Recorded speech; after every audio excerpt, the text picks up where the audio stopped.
I've lived in 32 countries.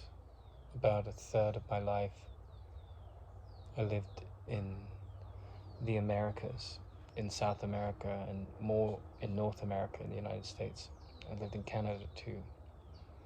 And then another third of my life to date, I've lived in Europe, and most of the time in Britain, but also Greece, France, Italy, Czech Republic, Germany, Spain, Portugal. I've traveled all over Scandinavia. And then another third of my life, I lived a long time in Asia, particularly in India, but also in the Far East. And people ask me, well, where's your favorite place?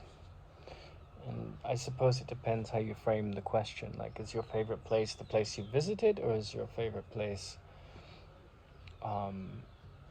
the culture that has enriched your life? And I would say the two cultures that have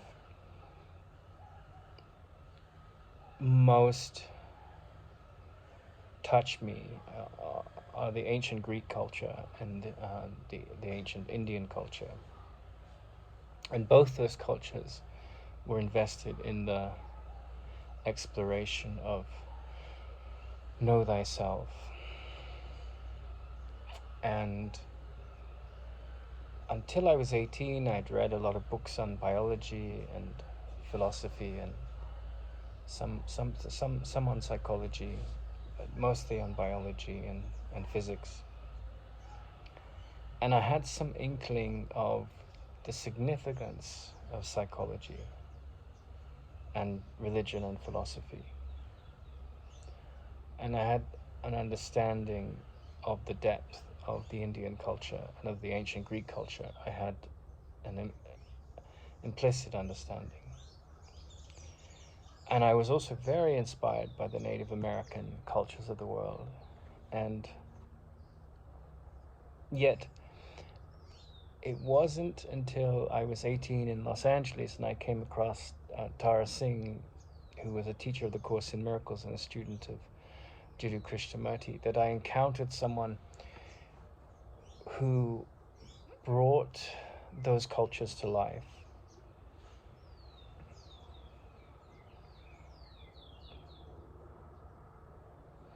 And, if you look into the history of the period in Greece known as classical ancient Greece, around 450 BC, you have these giants, Pythagoras, Empedocles, Parmenides, Herodotus, Socrates, characters like this.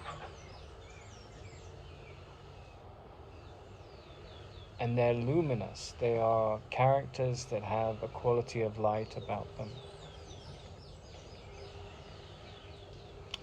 And whether you grow up poor or affluent or middle range of those two, you have to handle the realities of life in the body.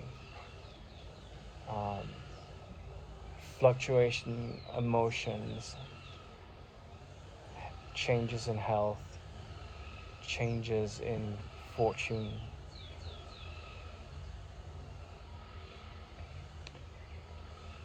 Aging, old age, middle age, falling out with people, growing close, watching people you love die, handling misunderstandings, handling abuse.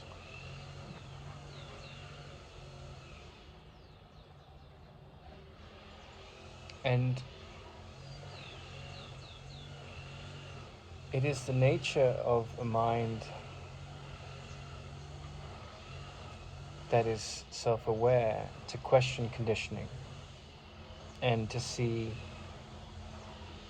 the limitations of dogma and the consequences of not questioning attachment.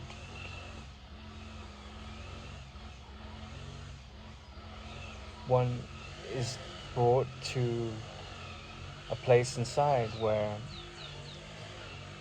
the root of sorrow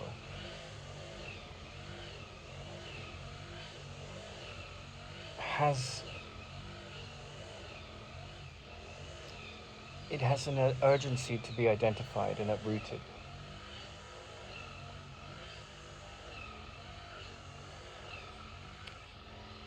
And I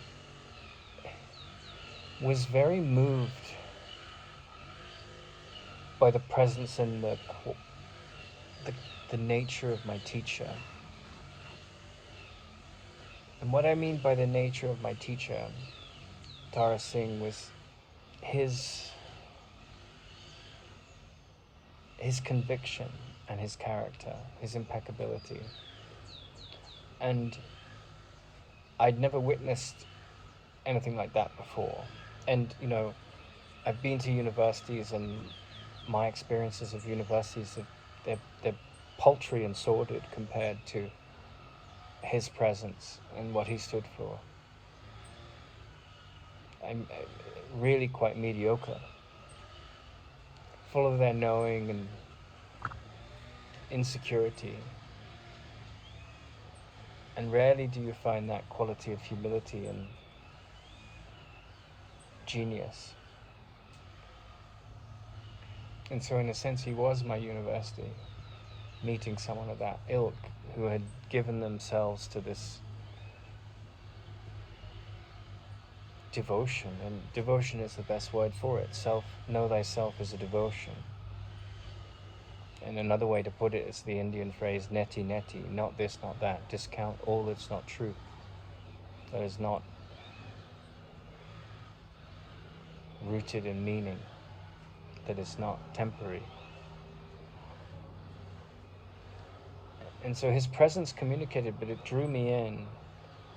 And I recall, you know, one of the subtitles of his books, he had a book called The Future of Mankind, and the second edition I reference, not the first edition, because it was an expanded work and much, much improved because of the expansion. The subtitle of this book, The Future of Mankind, was Affluence Without Wisdom is Self-Destructive. So, you know, there's a definition in science that there's no such thing as cold. There's just relative degrees of heat. And cold is more extreme degrees of the absence of heat. And so whether we're rich or poor, you could use the same analogy. They're just different degrees of abundance. There can be low abundance and high abundance, materially speaking, and spiritually speaking too. And they're not necessarily the same thing at all. And just as you have heat, which is high level of heat, and low level of heat, which would be cold, and then degrees of cold, but it's still the absence of heat to different degrees.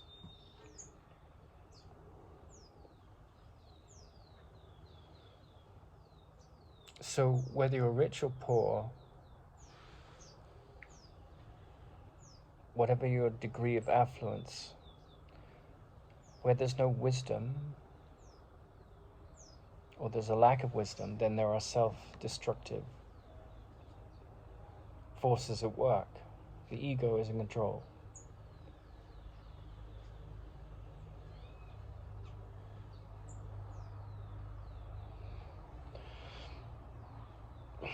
And having traveled as extensively as I have, I don't think humans are very different. You know, the Japanese society, I've been to Japan, it's a different culture to the Mexican society or South Africa. They're profoundly different in many ways, but the human being, the human mind doesn't differ that much.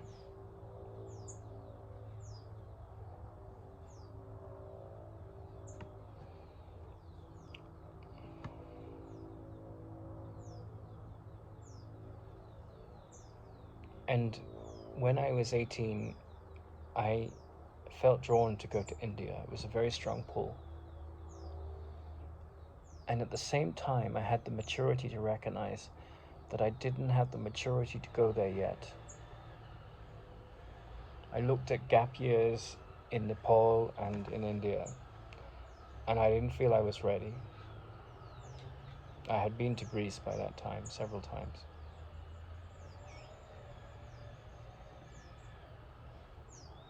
So I came to South America, to Ecuador, the country I'm recording this in.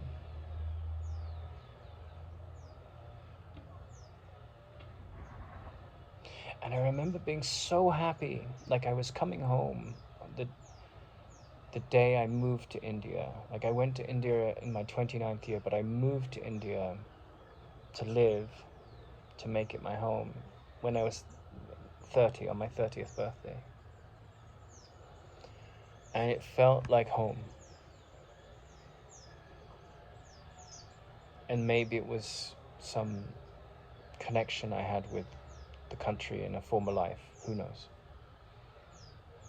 I've heard psychics tell me that was definitely the case. And I have a brown mark in one of my eyes, and that psychic said, it's, a remnant of your history as an Indian, which you've had many lifetimes.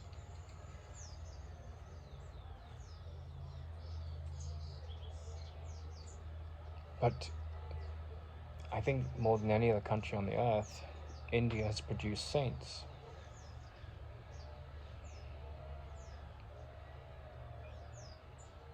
And so I went from this pretty good English education,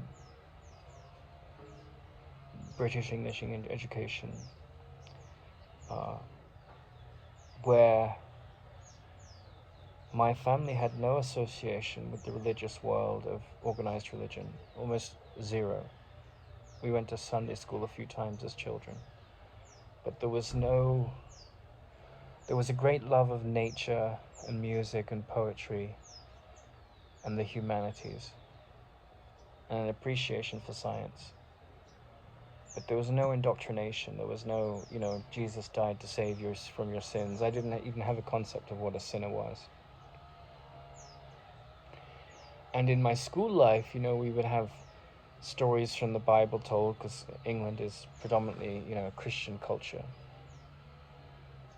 It's become much more atheist, but, Christianity has dominated and created that culture, as it has most of the Western culture. And, there were these sort of fairly upright English teacher, deputy headmaster types that would, were chemistry teachers and had been players of hockey on the world stage, and he was quite a stoic character, that deputy head, and I was fond of him. He inspired respect among the boys in the school. And he would read without any kind of evangelism, stories from the Bible, which was just the culture, I don't know, even after 10 years in India, if that's the case in Indian schools, if they read, at morning assembly occasionally pieces from the Bhagavad Gita, but I imagine those things are natural wherever you go in the world. And I always found the church to be a lot about ritual and authority and hierarchy. Now, in the 4th chapter of the Yoga Sutras, which I spent 10 years studying, it says, different dispositions, different characters, different natures elicit different paths to the truth. So it could be through the repetition of mantras or prayers or, Christian psalms, or it could be through the practice of physical disciplines like yoga, or it could be through meditation like the Zen practitioners, Or it could be through Ramana's approach of just asking, who am I? Or surrendering and trusting. Or it could be the Course in Miracles approach of mind training.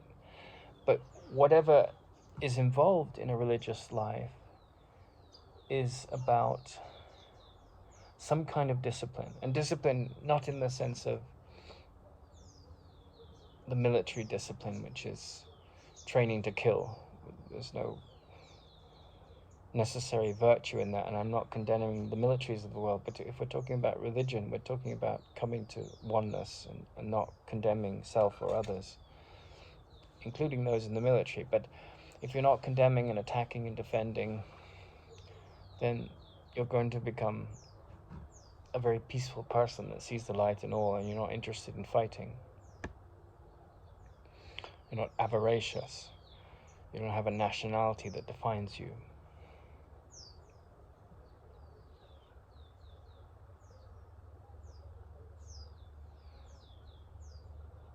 But then when I encountered Tara Singh, his presence communicated something. There was something impeccable about him. And he was most certainly a religious man, but not in the sense that he was part of a religion. He wasn't. He didn't follow any religion. And not in the sense that he was trying to convert you to a religious belief system, because he wasn't trapped in such a thing. He'd outgrown that.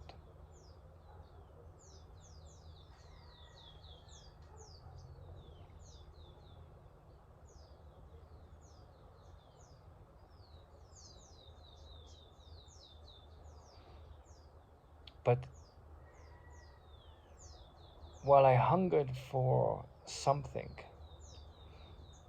I didn't know what it was. But he definitely, what he ignited in me by his presence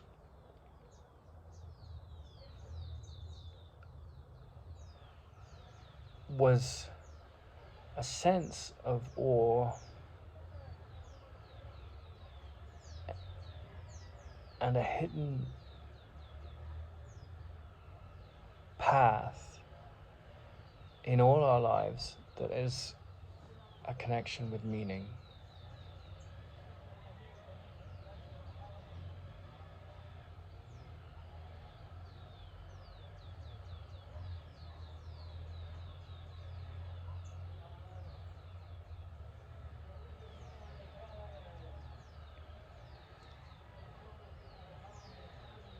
His friendships alone were so rich, you know. He was friends with this great horticulturist, Alan Chadwick, who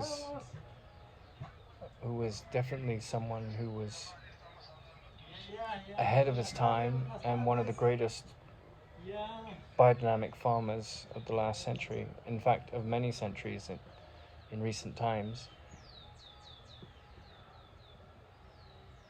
He was friends with the Nobel laureate Pearl Buck, and with Dr. Helen Schucman, the scribe of the Course in Miracles, and with Buckminster Fuller, who was this incredible visionary, an engineer that thought of the planet as a spaceship and tried to transcend the limitations of the ego that binds itself up in nationalities and gender wars and drug wars, and just think of the good of humanity. In a sense, his vision was much bigger and broader than the United Nations, because he was thinking of the planet as one organism, and he was way ahead of his time. Charita! But it was the magnanimity of the man. It was his quiet presence, his passion. I went to ask him for his blessing when I got married for the first time, and he said, I can give you my blessing, but if one of you wakes up and the other doesn't, it won't work.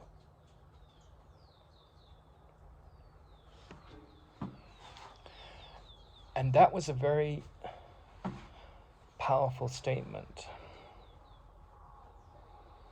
because he was an Indian who had become an American.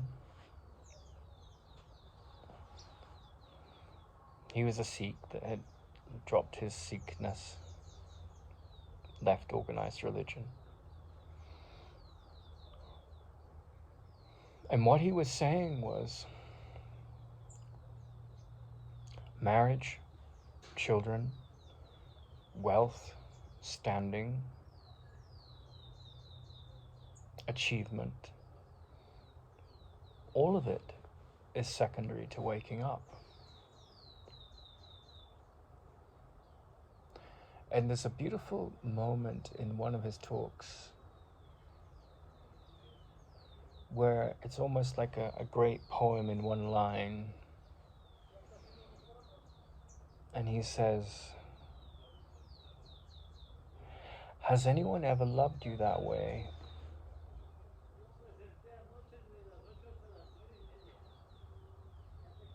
Has anyone ever loved you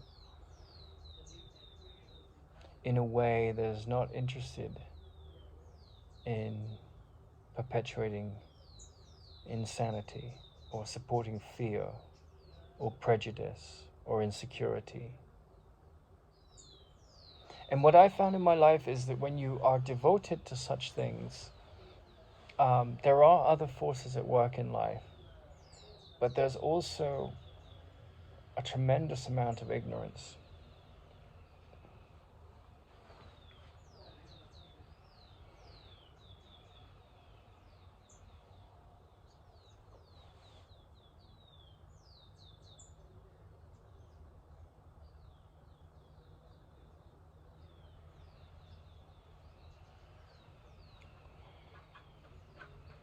And I've had many heroes in my life, scientists, poets.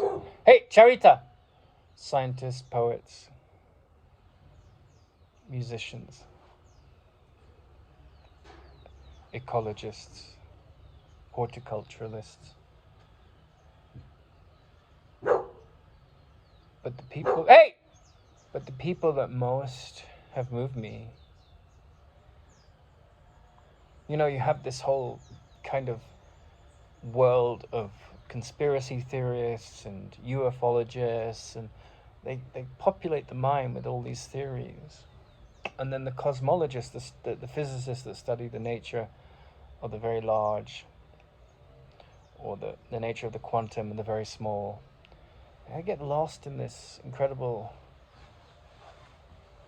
intellectual gymnasium of studying phenomena.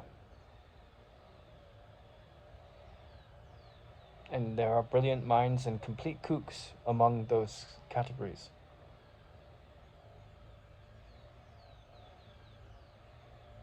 But time and again, the characters that most draw me, most inspire me, most interest me, are the saints. Not the saints that the Catholic Church bestows sainthood on. The name is not the thing. There's lots of people that have important titles and have won prizes and have gotten to those heights of achievement through corrupt means. And even that achievement doesn't connote wisdom. But the saints that are sane, and when the Course in Miracles says, I am never upset for the reason I think.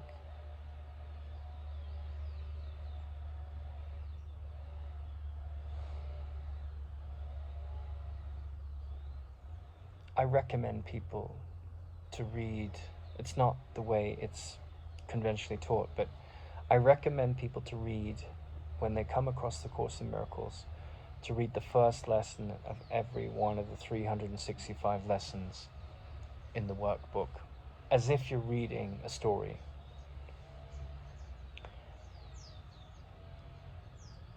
I recommend that because you get the download of what it's saying by doing it, And you don't ruin the movie. You know, if you just like watch a movie speeding through on fast forward, you ruin the movie because you see everything that's going to happen. The Course in Miracles is different.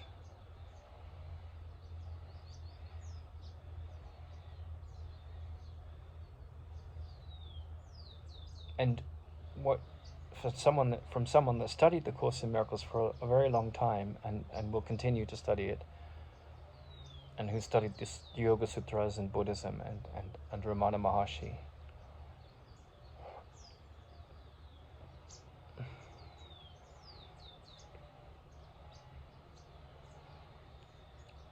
when you enter into that realm of wisdom, you're going into a forest in your mind. And it's a dark forest.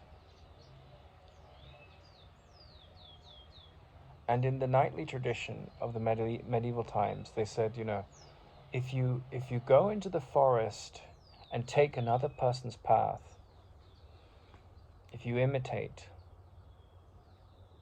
the adventure is not your own. And it doesn't matter who you are. No life is identical, even if you're an identical twin. We have different pulls, different drives, different destinies. In terms of form, we have the same destiny in terms of function. But I recall Tara Singh saying, reading this line, I'm never upset for the reason I think. And he said, you know, if you read any of the lesson titles of the Course in Miracles, and if your mind is quiet and it comprehends the state that is being pointed at, you're not the same person. And you will become a saint. Now we put saints on pedestals. What is a saint? A saint is a selfless person. A saint is a person who has liberated themselves of the ego. But a saint isn't defined by a creed or a religion. There's someone who, the word saint comes from the same root as the word sane. And so we've made this word like the word God. We've corrupted these words. Man made the gods and projected his attributes onto the gods. That's what the archetypes are all about. The villains and the demons, the heroes and the deities.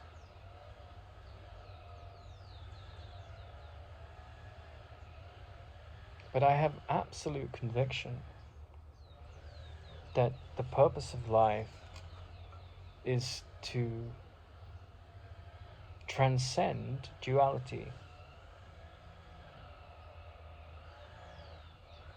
Hot and cold, big and small. To end fear, to build trust. In the Course in Miracles it says, bodies cannot join. Yeah, we can give each other a hug, we can have sex, we can do all kinds of things that temporarily entwine us physically. But they can't join. What it means is only the mind can join.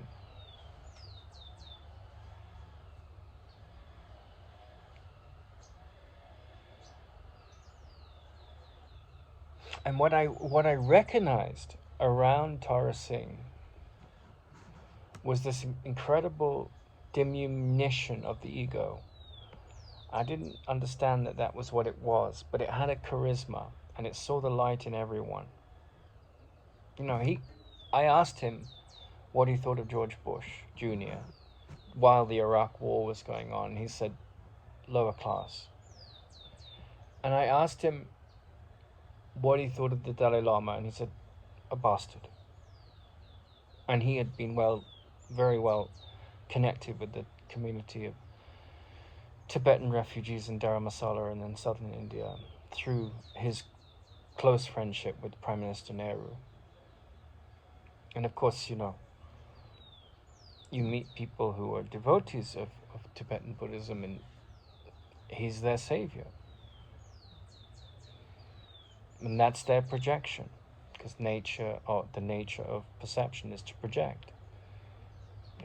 There's a saying that holy cows make the best meat, meaning those projections we put of idols onto others is a reflection, ultimately, of our attachment to form. Like, my teacher was a very inspiring character, but the Buddhists have an expression, when you're on the road of life and you meet the Buddha, kill him. Well, that sounds a bit non-Buddhist. Buddhists are all about being nice to the flies. It doesn't mean kill another or the Buddha. What it means is that any idol, whether it's the Course in Miracles, the book, or a teacher that took you so far, to honor those people or brilliant schools of wisdom, like the Course in Miracles, which is such a great teaching. Don't make it into an idol. Master it and leave it behind. The greatest gift you can give your teacher is to be completely liberated of your need of him or her. They echo through eternity if they master what they came to learn. But what they came to learn is to teach perfect happiness and perfect peace.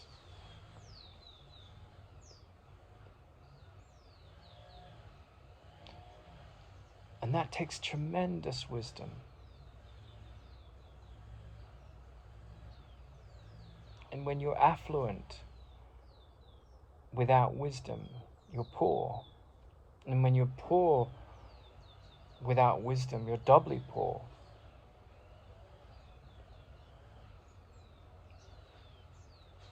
But a saint is someone that has completely embraced wisdom, a saintly character. I don't think a saint is something like we see in the stereotype of what a saint is. I think a saint is a very simple person who doesn't suffer fools gladly, who's not driven by negative emotion, but is extremely passionate.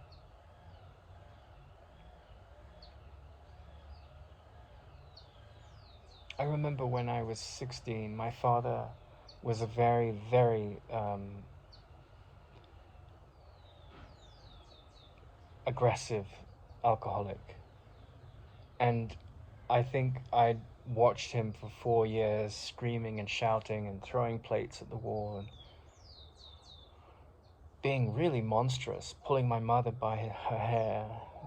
Very, very traumatic things for a young person to witness. And in that culture, the English culture, in America, you can't drink till you're 21, but 16, 17, 18-year-olds in Britain drink, and I think it's legal to drink it at 16 or 18, I can't remember. I was drinking wine from watered down wine, as they do with children in Italy, when I was a kid. That was just normal. I think the way we've treated alcohol in Northern Europe is primitive compared to Southern Europe, especially Italy, where it's, they have the vineyards and children drink watered down wine. It's like a cordial or something. It's a food, and they eat and drink at the same time. I think the heart disease rate in Britain compared to France and Italy it's ridiculously higher. I used to teach in a French university, and we would have wine at lunchtime, the professors,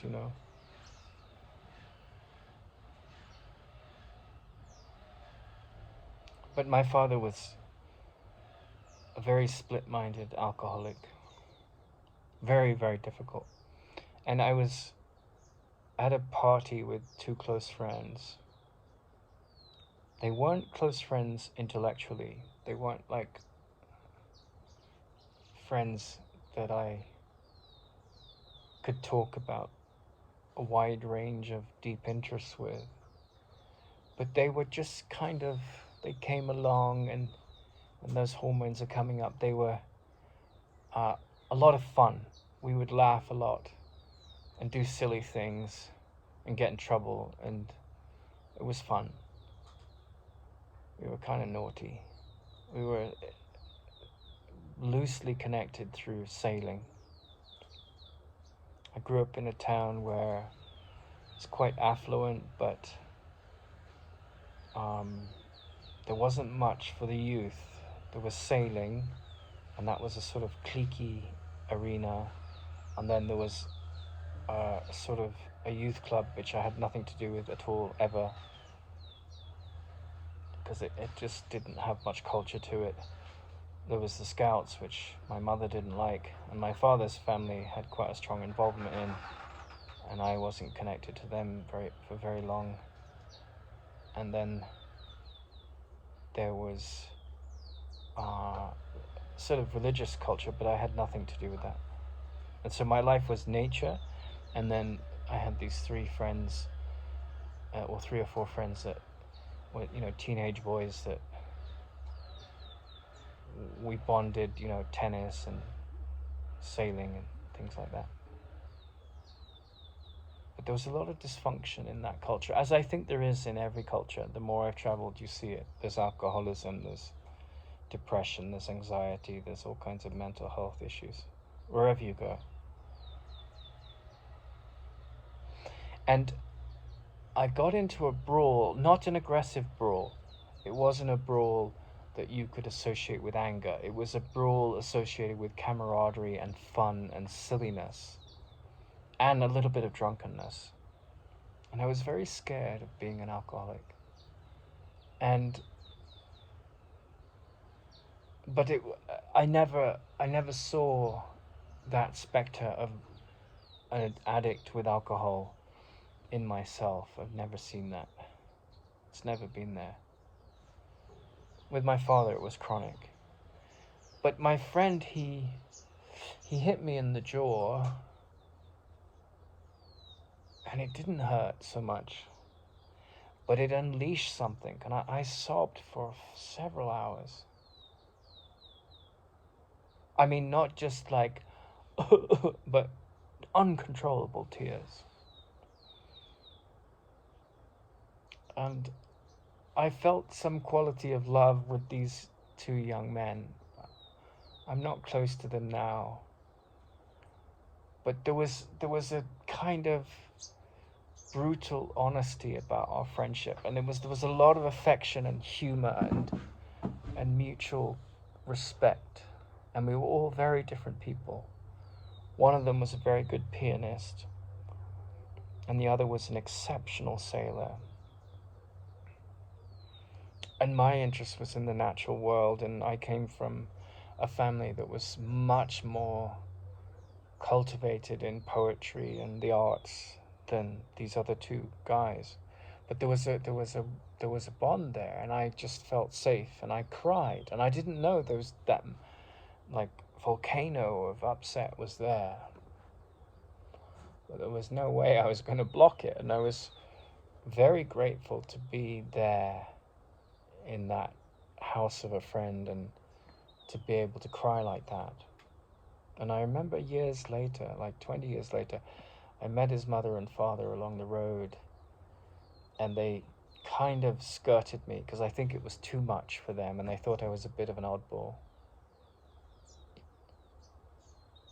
Everyone has their opinions of others, except perhaps a saint. And even then, there's some relative understanding of where the mind is, and a deep empathy of how to approach it, and an understanding of which minds are open and which are not.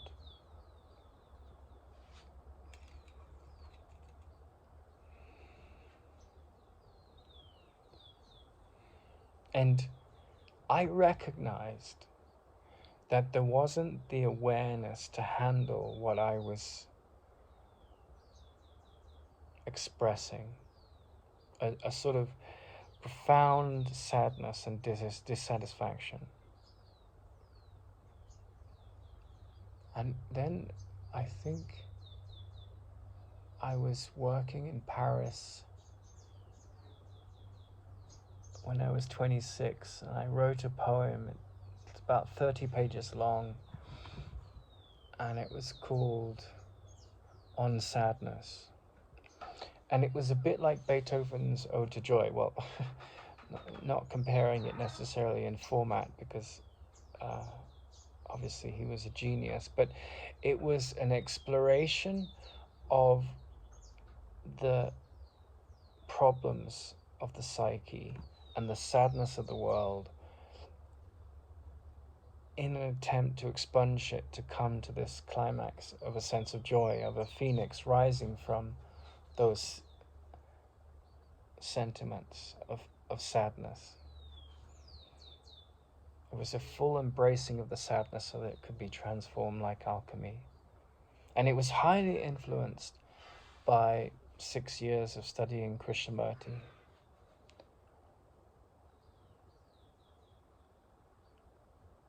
But I tell all those stories because not to try and be unkind to my father or to belittle anyone, in fact, but to introduce one to the sense that it's hard to be with the wise because they don't suffer fools gladly. And they've done a lot of self-work to come to know themselves. And years later, in my 30s, I was in Malaysia, spending 6 months in Malaysia, a sabbatical from my time in India. And I started to explore Ramana's question, who am I? And I woke one morning, there was a millisecond of unlimited joy, which wasn't conditioned by being the joy of a wedding or my wedding, or the joy of a child passing an exam for the father. There was nothing attached to this joy. It was the sense of the very essence of my nature.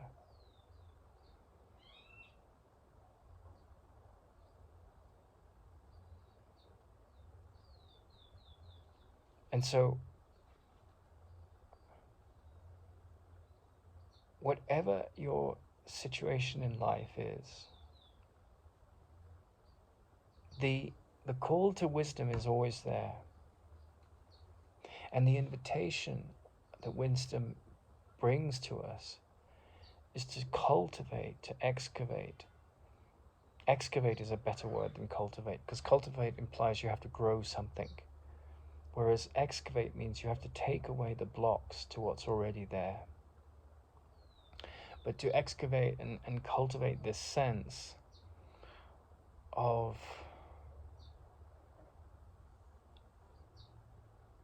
gratitude for what is.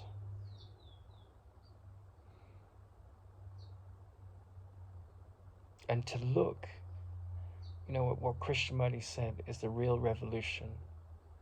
And I would say it's a very challenging thing to master, because we all have difficult experiences in our lives. People have hurt us, people have attacked us, and or this concept, or they've attacked the concept we have of us, which has threatened our sense of self. To master this sense of, I'm never upset for the reason I think, that is the deepest psychotherapy. And if you're lucky enough to meet a human being who's open to share at that level, and they're not selfish, because they can't be, by definition. They take care of their needs. They see themselves in others. And they've mastered going beyond the ego, which is a very depressed state, then they open a door by their presence. And I knew when I met my teacher that that was the only thing that really interested me. And I've been betrayed by teachers that came after him with abuse of my trust. But in the end, I've learned that his example and others I've met like him is what life in the body is about mastering the mind. You know those games where you the pinball machines where you click the buttons and the silver balls go up, you know? To really master, I'm never upset for the reason I think. You have to end the pain body. You have to find a way to live in the world where trauma is not driving your momentum of perception, right? So those, if you think of those pinball machines, it's like, you know, every time the ball gets hit, then it gets more momentum and it bounces up higher up the scoreboard, and that's like trauma. And somehow you have to pull the ball out of that two-dimensional labyrinth and transcend. The self-concept has to die. And I think that takes an enormous seriousness that's combined with a great sense of humor and lightness and humility. And I never found any of that in my conventional education. That was just not there. But I found it in my teacher. And that quality that he embodied, I've given my life to mastering in myself. And I think anyone that's sane is on the same path, in the direction of sanity. That's where they're heading, to master this sense of, I'm never upset for the reason I think.